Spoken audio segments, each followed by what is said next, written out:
Герливанов Иван, 16 лет. Северодонецкая средняя школа номер 15.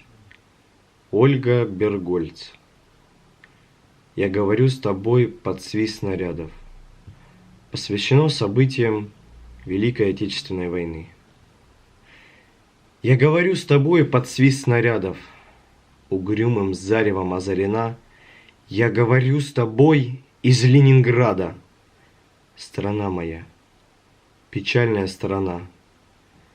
Кронштадтский, злой, неукротимый ветер в мое лицо закинутое бьет. В бомбоубежищах уснули дети. Ночная стража встала у ворот.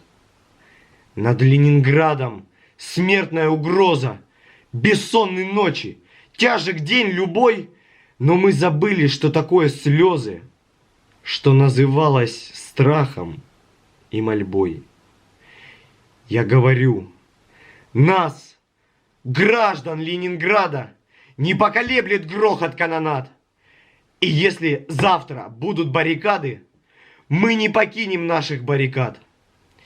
И женщины с бойцами встанут рядом, и дети нам патроны поднесут, и надо всеми нами зацветут старинные знамена Петрограда. Руками, сжав обугленное сердце, такое обещание даю.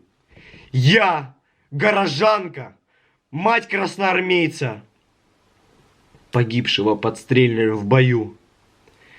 Мы будем драться с беззаветной силой.